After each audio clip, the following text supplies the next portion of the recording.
Hello, welcome to Sabba Says Stuff, where I'm Sabba and I say stuff. Today we're going to be talking about letting things go, letting things happen, stuff around that. I've been having, I guess, a quarter life, not crisis, but I've just been realizing a lot of things. And so we're sort of touching on like the whole let them theory by Mel Robbins, which I don't want to point fingers or say anything, but I thought of that theory before I even heard of it from her. She definitely didn't copy me, but like last year, naturally, there was someone in my life where I'm a very plan things and like do it. Oh my gosh, I have construction. I feel like everyone always says this, but if you can hear the construction, I'm sorry. But I'm a very planned person. Like if I tell you I'm gonna do something, like, oh, you want to do something a week? I'm thinking like a week from now, I'm doing it. But there's someone in my life who's very go with the flow. And like I naturally had to realize I can't force people to be how I want. Like a week would happen and I'd be like, okay, I'm still down, are you down? And they're like, no, I don't really feel like it. Before I naturally adopted the like let them mindset, I used to be like, that's not fair, all these things. But then I realized with people, things happen. People have feelings, people are allowed to do whatever they want whenever they want, as long as they're not hurting people, of course. So I naturally just grasped that mindset because that was the only way that I could cope with that situation. But when we're talking about just letting things go in general, I've recently had the realization that if I allow people to be who they are, I accept people as they are, why can't I just accept life as it is? This is actually really mind-breaking for me. But by this, I mean, like, I feel like I'm someone who's not quick to anger, like at all. When things don't go right, like I can be patient and stuff, but I'll get frustrated or disappointed, stressed mostly. I used to be like, oh yeah, I don't get angry at things, like I'm chill, I'm very zen, I'm all right. But then I realized my version of anger was stress, anxiety, disappointment, fear, things like that. And I realized just because I'm not dealing with anger, that doesn't mean that my stress is not an issue either. So the way this ties into life is when I plan things in advance and get in my head about, because I used to overthink, I feel like at a basic level, I just think more than the average person. I'd love to be able to see what the mind of someone else is for a day, just to see how it compares to mine. Not that that would serve me in any manner, but I think a lot. Anyway, so I'd overthink things. Like a lot of times, or in the past, I'd really get focused on planning stuff in my head, thinking things in my head. Okay, if I do this, this will happen. If I do, oh, I can't do that, but right? And then things will pan out. And you know, if I'm lucky, it'll go to how I plan, but most things in life don't go as you plan them. So that built a lot of frustration. And I thought I dealt with that frustration until very recently, where I realized having expectations is always going to lead to disappointment.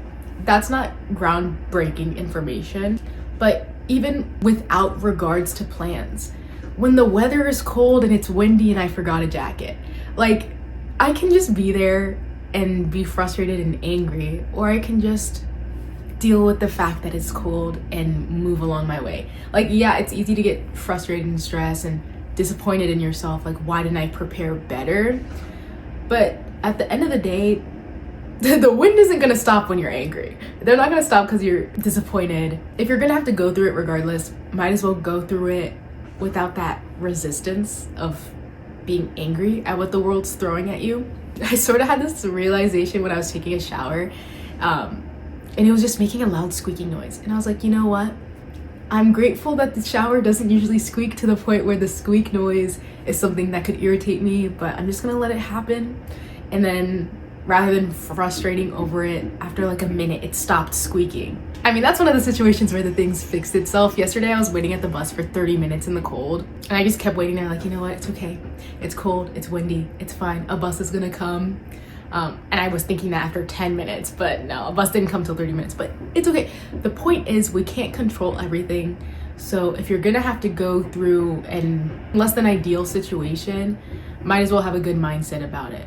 There's nuance to this. There's so many other if, ands, or buts or different situations where you can't really apply this mindset. But in general, when things happen, it doesn't mean life is going bad for you, you have bad luck. It doesn't mean the world is ending. It just is.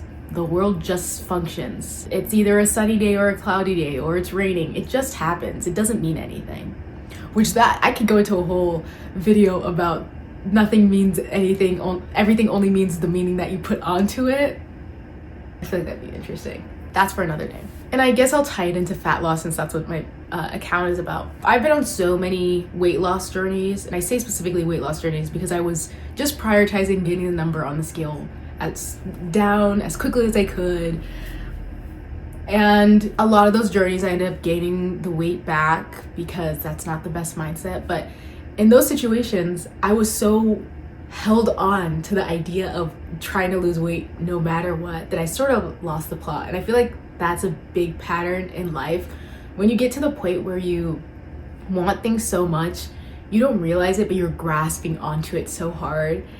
And then you lead yourself to disappointment when it doesn't come as easy as you hoped, or the steps that you took that you thought would work don't work. I have a pattern of starting sentences that I forget. I'll be back. Okay, so basically what I was trying to get at was putting the pressure on yourself to want things to go a certain way, to need them to go a certain way, stresses you out and it makes it way harder. Instead of getting so focused on desiring the outcome and wanting things to turn out a certain way, make sure, because at the end of the day, when we have a desired outcome, it's because we want it to make us feel good.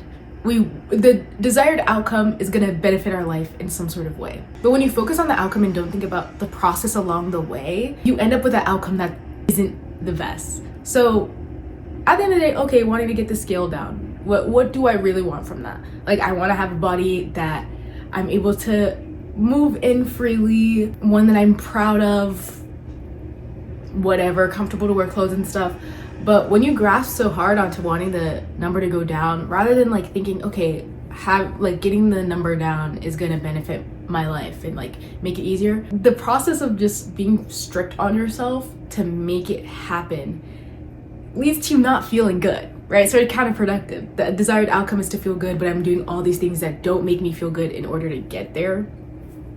If you see what I mean. I wasn't really specific, but my weight loss, fat loss journey was able to be successful once I stopped grasping onto all these things of let me do whatever I can do to lose the most amount of fat as quickly as I can, and instead focused on doing things that were taking care of my body and made me feel good because I was exercising and feeding it the right things to make me feel good, to allow myself to do it in a healthy way, to have a healthy body that also had less fat rather than just a body that was skinny. It also just got so much easier, both physically and mentally, to drop the fat once I stopped grasping onto the idea of wanting it to be gone as fast as possible and setting these deadlines of how many months and all of that nonsense. You should have a rough guideline, of course, of how long you want it to take you, but you shouldn't hyperfixate on making that deadline as short as possible, because a lot of times it's not realistic. If it doesn't give you peace of mind on the journey to it, it likely won't give you peace of mind once you're done with it.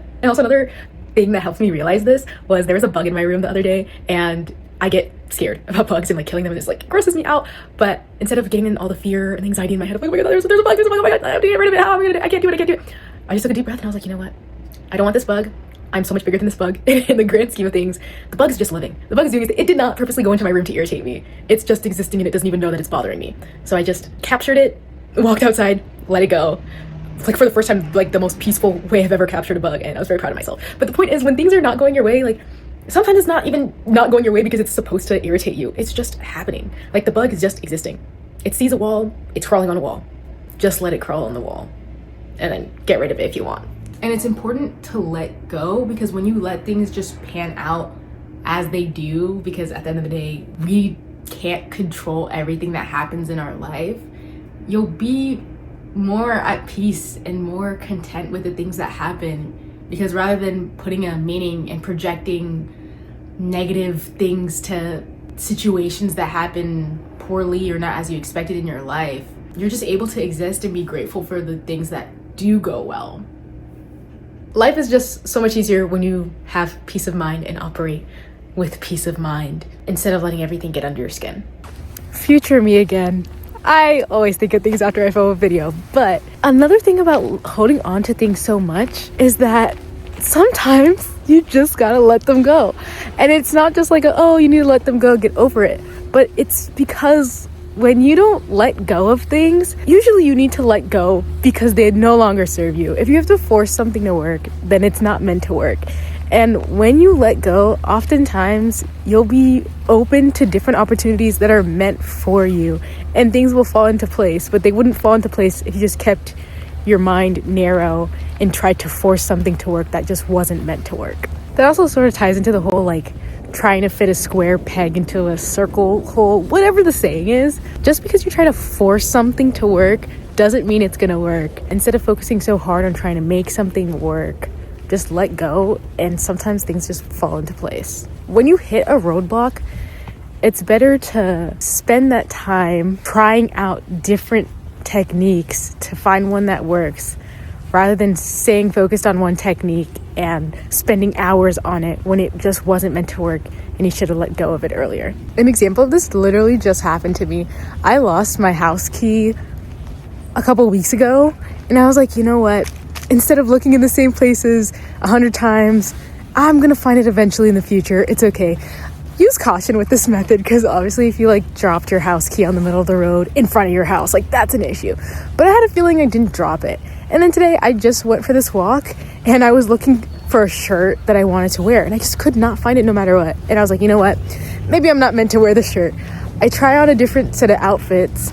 I put on a jacket. I look in my pocket, the keys in the jacket. When you keep your head stuck towards one thing, it'll keep you closed off towards all the other opportunities and possibilities. So when things don't work, it might just not be meant to work, and it's a good thing, not a bad thing.